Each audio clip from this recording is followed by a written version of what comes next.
Dans cette nouvelle vidéo, je vais te montrer le kata un pi pour qu'il soit net et nickel. En appliquant tous les conseils, tu vas passer de ça à ça. Je vais te décortiquer le kata comme jamais personne te l'a fait. Le kata un pi n'aura plus de secret pour toi. Tu vas l'apprendre, le perfectionner. Je te donne tout en détail. Les positions, les déplacements, le travail de hanche, les pivots et comment être rapide, puissant, tout en restant net et technique bien sûr. Je vais dans un premier temps te le décortiquer, puis tu le verras en entier dans sa version lente et pour finir, tu l'auras avec le rythme réel. Avec un petit bonus, tu le verras en synchronisation avec ma sister. Et à la fin de cette vidéo, tu seras un as du kata un pi. Mais juste après le clip.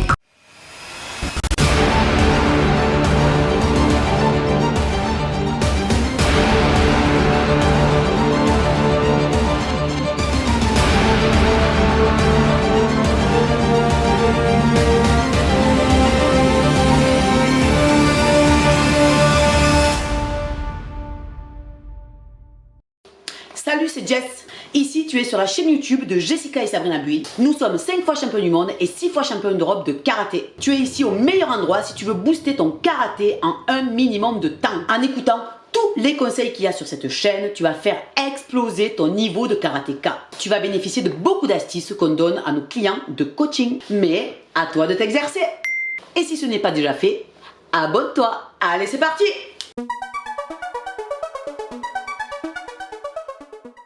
Alors, je pars de la position yoi. Premier temps, c'est ma jambe gauche qui va venir se rejoindre ma jambe droite, ok? Les pieds complètement serrés. Ici, en position, la main droite au niveau du ventre, plaqué, paume de main, poing fermé, sur le nombril. Et l'autre main gauche positionnée sur les phalanges. Donc, comme ceci, je vous le remontre une fois. Donc, on est ici, 1 et 2. Ça, c'est la position de départ. Vous pouvez donc remarquer que mes jambes démarrent complètement fléchies, fait complètement légèrement fléchies, ok? Pourquoi? Parce que si je pars jambes tendues, qu'est-ce qui va se passer au moment où je vais démarrer? Il va falloir fatalement avoir une contraction musculaire, du coup, je vais perdre du temps et de l'énergie pour fléchir et descendre. C'est pour ça que je pars directement, mes jambes semi-fléchies et sous tension. De cette position, je vais venir, regardez bien, mes hanches vont partir complètement sur la gauche, ok, en faisant une descente, on va dire largeur des hanches, d'accord? Donc je le remonte ici, je vais venir, mes hanches vont partir à gauche et je vais faire un pseudo Gedan Barai avec la main droite. Vous avez vu que volontairement j'ai mon ikité, il n'est pas complètement tiré, mais il se positionne tout simplement au niveau du nombril, d'accord? Donc je le remonte une fois ici, donc mes hanches partent à gauche, je fais mon pseudo Gedan Barai, tout en opposition, comme si je voulais tirer un élastique en opposition. Donc vous avez vu qu'au niveau de mes jambes, d'accord, le pied avant n'est pas complètement trop proche de mon genou. Pourquoi? Parce que si je descends et que j'ai une position trop courte, qu'est-ce qui va se passer? J'aurai tout le poids sur le cochis, du coup j'aurai le talon qui sera complètement délesté, donc j'ai une perte d'équilibre. C'est pour ça que quand je descends, je vais relativement chercher loin sur ma position pour que quand je descends, d'accord, je vous montre de l'autre côté, ici quand je descends, je me retrouve la cheville, d'accord, alignée au genou et pas le tibia complètement en diagonale ici où je vais forcer relativement sur le quadriceps, d'accord. Du moment où je suis ici, je contracte volontairement le quadri, l'ischio et le fessier. Donc je le remonte une fois ici, donc les hanches à gauche, le bras à droite en opposition et je vais chercher relativement loin. Alors je vous expliquais à l'instant, d'accord, de ne pas raccourcir la position pour ne pas solliciter que le quadriceps et surtout pour avoir un bon appui. Pourquoi? Parce que dans un second temps, d'accord, le but du jeu ça va être de remonter en position de départ. Donc à ce moment-là, je vais venir pousser sur mes deux jambes volontairement, d'accord, pour avoir une propulsion.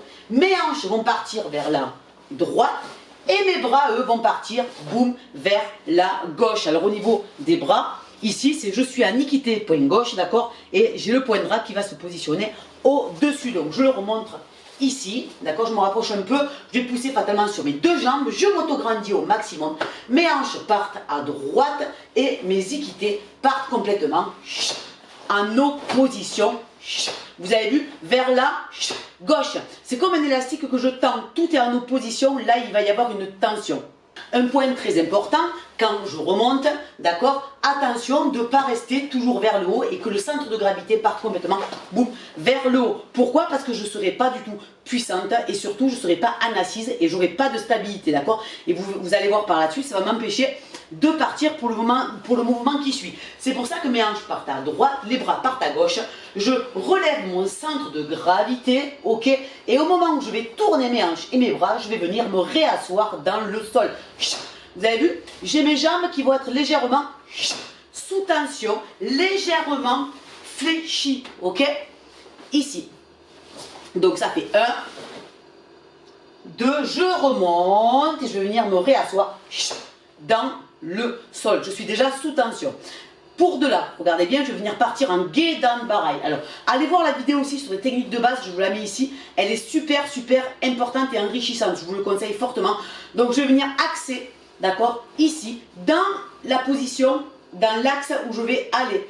Donc, je vais préarmer mon Gedan Barai. Comme j'ai mes jambes légèrement fléchies, j'ai ma jambe gauche, regardez bien, qui va venir me propulser, ok, pour venir faire mon Gedan Barai.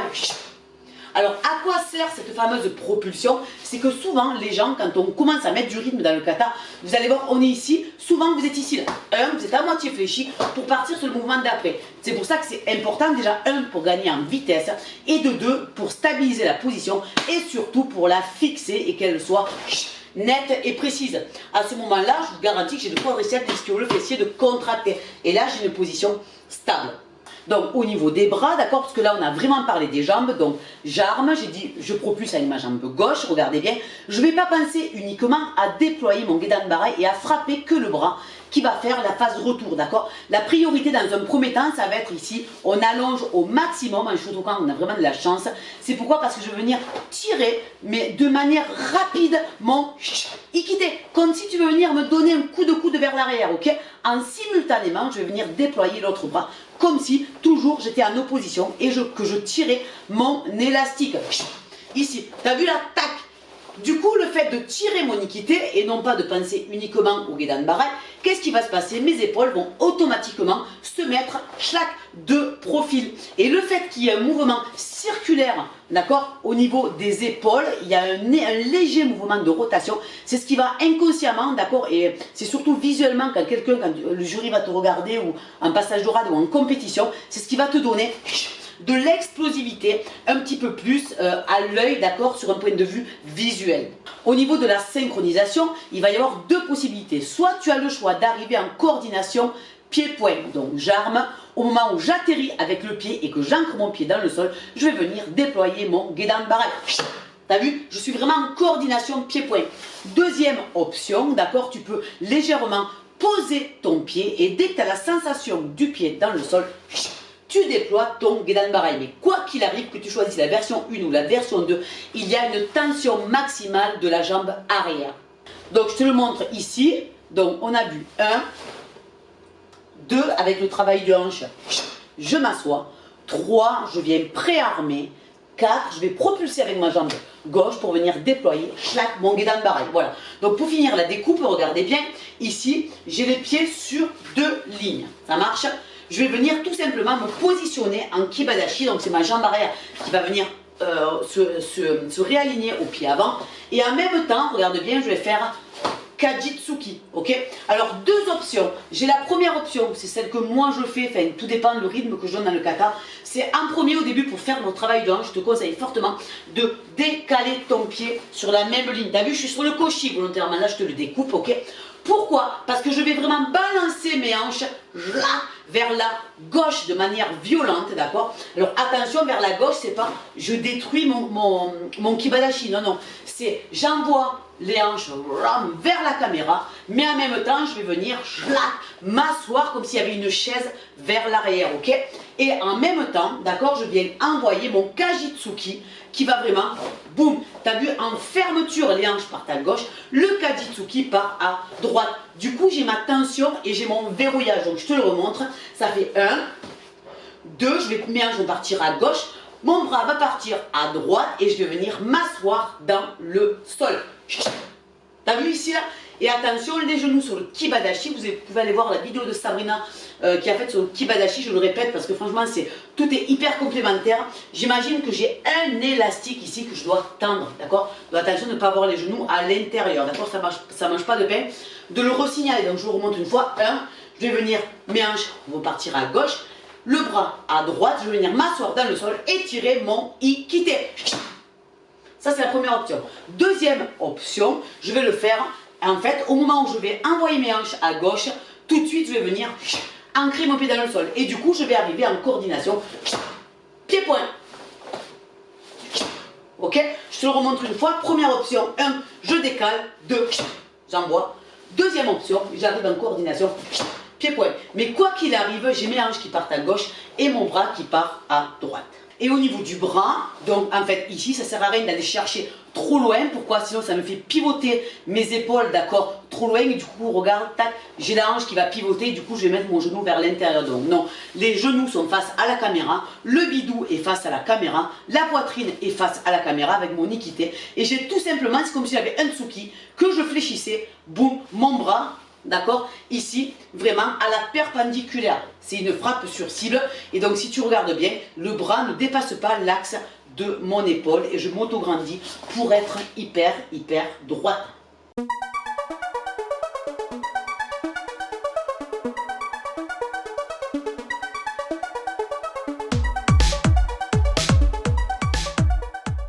Donc dans cette deuxième découpe, d'accord, ne t'inquiète pas, à la fin de la vidéo, donc tu le verras vraiment en entier dans son intégralité, si tu es en train de l'apprendre, sinon c'est vrai que tu peux vite te perdre au niveau de l'axe. Voilà, donc on a fini, on est ici, ok? Donc tu as vu ici mon poids, mon centre de gravité est vraiment au milieu, on voit bien l'axe de ceinture, ok? Erreur à ne pas faire, d'accord? Pourquoi? Parce que je vais venir Gedan Barai Agetsuki. Erreur à ne pas faire, c'est de laisser le centre de gravité au milieu, d'accord, et de venir partir du point A au point B ici, comme si je voulais faire un triangle là, d'accord. Ça, c'est une erreur. Pourquoi? Parce que vous allez être lourd et complètement instable, d'accord. Vous n'allez pas être complètement fluide dans le mouvement. C'est pour ça que ça va être important de faire un léger transfert de poids sur ma jambe droite. Pourquoi? Parce que c'est ma jambe droite, regarde bien, qui va se tendre, ancrer le talon dans le sol, vraiment se tendre pour me propulser vers l'avant. Je te le montre de profil ici. Donc léger transfert de poids. Et de là, regarde bien, c'est ma jambe droite qui vient me propulser vers l'avant. Tu peux aller voir la vidéo que je te mets en haut sur le Zenkutsu. Ok, c'est pareil, elle est hyper complémentaire et hyper enrichissante. Le tout en faisant Gedan Barai. Donc je suis ici. Je vais faire mon transfert de poids, je vais venir armer. D'accord, j'exagère, hein. Après tu verras que quand je vais le faire fluide, ça ne se voit pas si je ne te le dis pas. Je vais propulser et venir et atterrir en coordination pied-point, les hanches, et tirer mon ikite. Mes hanches sont complètement de profil. Tu as vu, c'est pour ça que le Gedan Barai, c'est je tire mon ikite de manière à ouvrir mes épaules. En opposition, tu as vu que mes hanches, d'accord, et ici mon plexus est complètement de profil. Pourquoi? Parce que juste après, il va y avoir un Agetsuki. Donc qui dit Agetsuki, c'est comme un Gyakutsuki. Je vais venir en fermeture de hanche, d'accord? Donc je suis ici. La fermeture de hanche, c'est quoi? C'est que je vais pousser tout simplement sur mon pied arrière, d'accord? Ma jambe sera tendue parce que je suis en Zenkutsu. Et je vais envoyer le petit os ici, la crête iliaque droite, comme si je voulais renvoyer une balle de ping-pong. Donc c'est le pied, la hanche qui va m'envoyer le tirage de l'ikite avec l'épaule, le coude, le poignet. Tu as vu, mon bras il est légèrement en remontant. Alors ça sert à rien de faire ça. Pourquoi? Parce que pour stopper le mouvement de bras, c'est hyper difficile, d'accord? C'est pour ça qu'en fait, moi je fais moitié Agetsuki, moitié Gyakutsuki, de manière à rester bien net dans la position. Donc je te le remonte une fois. Je suis ici, transfert de poids. Ok, j'exagère. 2, je vais pousser sur ma jambe, tirer l'ikite.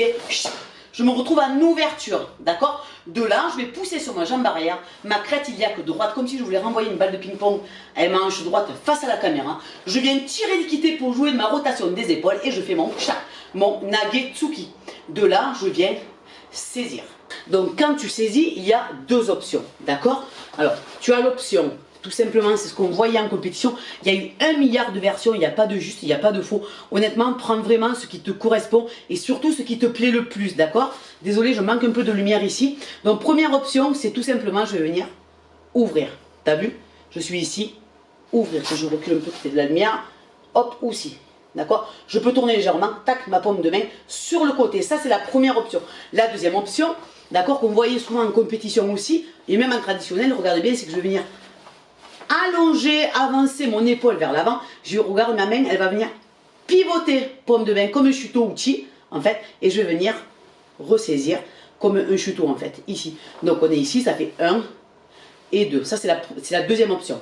Une troisième option, tout simplement, c'est que je suis ici, je vais venir tout simplement enrouler et saisir. Voilà. Il doit y avoir certainement d'autres versions qui existent. Je ne les connais pas toutes parce qu'à un moment donné, il faut aller à l'essentiel. Et surtout, il faut s'écouter à soi pour progresser. Donc, je te le remontre ici dans l'axe. Ici, on a fait transfert de poids, j'arme.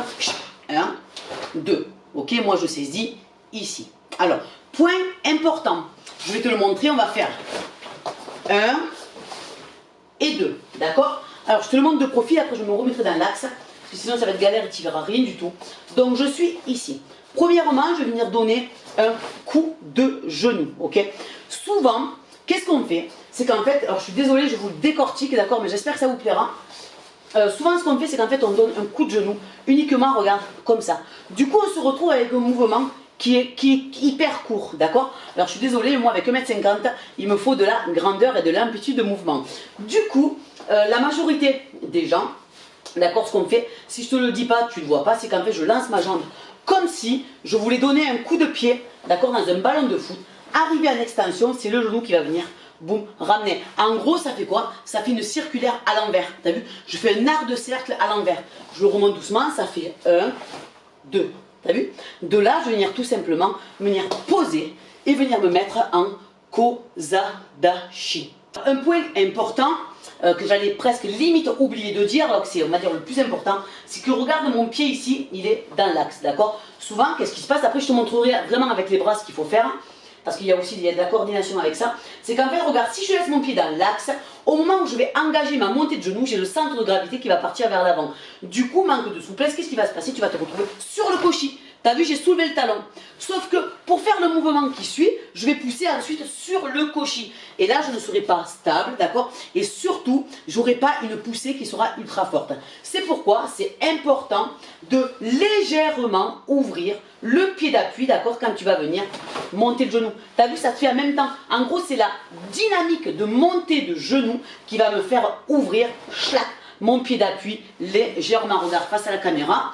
Regarde, t'as vu, c'est léger. Ne va pas me faire un truc complètement sur le côté et mettre les hanches complètement de profil, d'accord? Non, non, non. C'est légèrement, c'est comme si limite je faisais un maïgiri, d'accord? Donc ici, je me retrouve là. Au moment où je vais poser, je tends ma jambe, d'accord? Une fois qu'elle est au sol, je vais venir, tac, ramener en kozadashi, limite le genou contre l'interne, l'arrière du genou de l'autre, d'accord? Attention de pas trop, hein, c'est comme le kata yen godan, vous pouvez le voir que j'ai décortiqué là, il y a 15 jours. Attention de pas trop rendre la position trop étroite. Pourquoi? Parce que vous n'êtes pas stable, d'accord? Mais éloignez le pied à l'arrière. Pourquoi? Parce que c'est lui qui va vous stabiliser. Je te le montre maintenant avec les bras, ok? T'inquiète pas, après je te le remettrai dans l'axe. Donc on est ici, on a fait notre saisie. Quand je fais la montée de genou, le bras ne bouge pas. Limite, je vais chercher, d'accord, vers l'avant. Donc du coup, je me retrouve avec ma circulaire et l'ouverture du pied, je suis ici. T'as vu? Le bras est vraiment dans l'axe. De là, regarde bien, je vais tendre mon genou comme si c'était le genou, comme si j'avais un poids qui m'amenait par la suite mon corps. T'as vu? Hop là, j'exagère, hein, d'accord? Parce que souvent, ce qu'on voit, c'est et le corps, il reste tout droit, et du coup, vous tombez comme ça, là.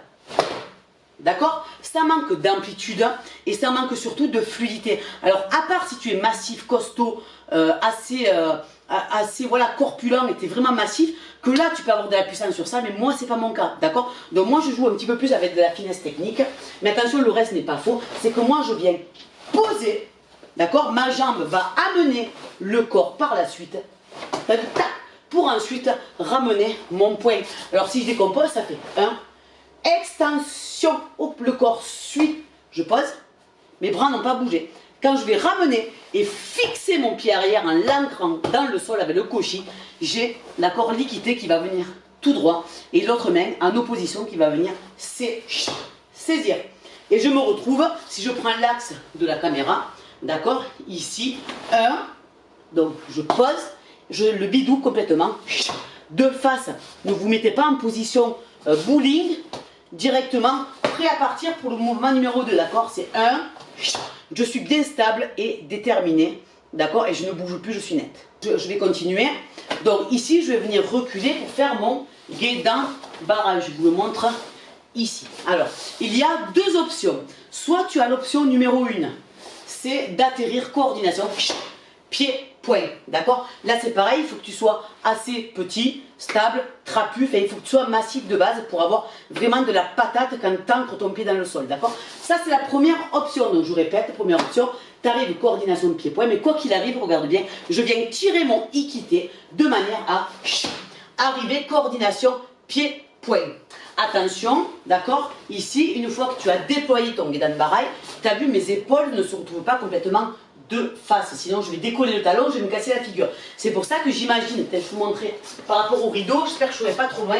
Le rideau, d'accord, c'est comme si c'était un mur. Eh bien en fait, regarde bien, j'ai le dos complètement collé au mur, je suis complètement ici, d'accord. Si je tourne mes épaules, le mur m'embête, d'accord, je ne pourrais pas le tourner. Donc c'est vraiment le dos collé dans le mur, je suis complètement rectiligne. Je ne sais pas si tu as vu, mais au niveau de mon guédan barail, quand je me suis mis en zenkutsu, tu as vu que les orteils regardent vraiment le mur en face. Au moment où j'ai déployé mon guédan barail, regarde bien, j'ai les orteils qui viennent dans l'axe où je vais venir frapper, où je vais déployer mon guédan barail. C'est l'axe de ma tête. Je ne garde pas le pied ici, ça c'est une grosse erreur. C'est pour ça qu'en vient la version numéro 2, c'est celle que moi je préfère personnellement, mais attention, l'autre n'est absolument pas, c'est pas faux du tout. Il y en a qui ça correspond beaucoup mieux à la première version que la deuxième. Moi personnellement, c'est personnel, je préfère la deuxième, ok. Donc, moi ce que je fais, c'est je vais me poser, tac, tac, tac, ok, voilà. J'ai mon pied sur la ligne, je sais pas si tu vois, ici, regarde bien, le bidou va rester de face. Je vais venir décrocher mon pied sur la même ligne, assez loin. T'as vu, je suis ici, le bidou n'a pas bougé. À ce moment-là, d'accord, au niveau des jambes, je vais venir passer par le fudo et ensuite passer en zenkutsu. Donc, très important, regarde bien, je vais venir décoller légèrement le talon, ça veut dire qu'en fait, je vais pivoter sur le koshi, ok, pour venir ancrer mon talon dans le sol vers l'arrière. L'ancrage de ce talon va me faire tendre mon genou et c'est la tension de mon genou qui va me faire pivoter. Mais vous avez vu, moi j'appelle ça une déclinaison. Donc je suis ici, donc c'est le talon, le genou, la hanche, et je viens incliner mon épaule, boum. C'est comme si c'était une grosse descente au niveau de mon genou. Au niveau du bras, d'accord, je suis ici, donc, pardon, c'est talon, genou, hanche, tirage de liquidité, épaule. Vous avez vu? Et là, je tire en opposition. Et attention de ne pas toujours faire la même bêtise. Donc, dans l'axe, c'est 1, 2, nanana. On est ici. C'est je recule face à la caméra. Je fais ma déclinaison pour venir faire mon guédan barail. Volontairement, tu as vu, on voit bien dans la caméra, j'ai les pieds strictement alignés. Ok? Et là, je repars complètement à l'arrière, volontairement en décalant mon pied avant, d'accord, vers l'extérieur pour faire guédan barail. Agetsuku. Et je refais ma saisie, montée de genoux, le mouvement, et je finis par mon guédan barail, ok. Donc, très important, ici, nanana, genou à l'envers. Extension. Ancrage du pied dans le sol, coordination. Je recule mon pied, le bidou est dans l'axe. Je fais ma déclinaison, ancrage du talon, tason du genou, pivot des hanches. Je tire mon ikité et j'incline mon épaule vers le genou. D'accord? Attention, erreur ici. Donc je suis ici. Ici, regarde bien, je vais tout simplement venir, je ne vais pas rester le corps penché. Pourquoi? Parce que si je reste penché, un corps qui est penché, c'est un corps qui va être lourd lors du déplacement. Donc manque de vitesse, manque de fluidité. C'est pour ça que la priorité, dès que je me vais armer, je vais tout de suite relever mes épaules vers le plafond. Je dégage le haut du corps. Pourquoi? Pour ensuite laisser le bas du corps avec une grande mobilité. Donc je dégage, je m'auto-grandis. Et de là, j'ai plus qu'à ancrer le pied dans le sol de manière vive et dynamique. D'accord? Et là, je refais mon travail de hanche, comme on a vu. Je pousse sur mon pied, ce qui va m'envoyer ma crête iliaque droite pour envoyer mon tirage de liquidité et ma rotation, boum, des épaules pour faire mon nagetsuki. Je ressaisis, d'accord? Et on refait un avec l'ouverture du genou, deux, toujours pareil, dans l'axe. Je recule, je tire, Et là, je finis par mon guidon barai. Donc, je m'auto-grandis, t'as vu? Et après, je décale en coordination. Pied-point. Donc tu as vu, ici on est vraiment à la moitié du kata. Ça a pris une demi-heure de tournage. Tu as vu déjà, c'est énorme. Donc si tu es vraiment intéressé, d'accord, juste après je vais te montrer le kata en entier, mais il ne sera pas forcément décortiqué vraiment jusqu'à la fin parce que c'est extrêmement trop long. Si tu es vraiment motivé pour avoir la suite, je te mets le lien sous le descriptif, sous la vidéo, ok? Donc en attendant, je te montre la vidéo kata entier lentement et ensuite kata entier en faisant péter. À tout.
Donc tu as bien vu la différence entre les mouvements que je t'ai décortiqués juste avant, donc tu as pu comprendre exactement le mouvement, la perception du truc, et ensuite les mouvements par exemple comme arriver à la moitié du kata, que je t'ai pas forcément décortiqué parce que c'est relativement trop long, donc n'hésite pas si tu veux vraiment et que tu es intéressé pour avoir la suite, pour avoir vraiment le kata dans son intégralité, tu cliques sur le lien qu'il va y avoir dans le descriptif de la vidéo, ok?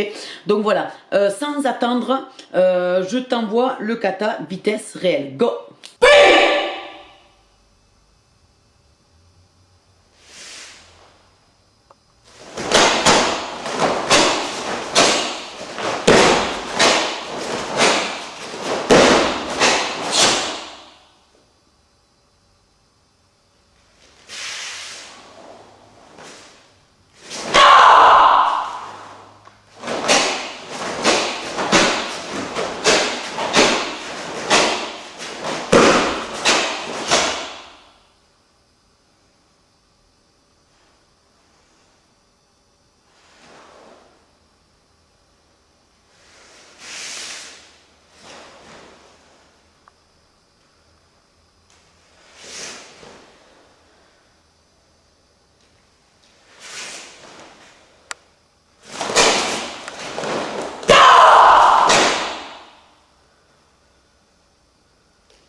Donc cette vidéo est maintenant terminée. Mets-moi en commentaire vraiment si tu souhaites que je te décortique un autre kata, si le concept te plaît. Dis-toi bien que tous les conseils qu'on te donne là dans cette vidéo, que ce soit sur Rumpy ou Eyan Godan, celui qu'on t'a fait sur la chaîne YouTube il y a 15 jours, dis-toi bien que c'est des années d'expérience, des années de pratique, des années de sensations.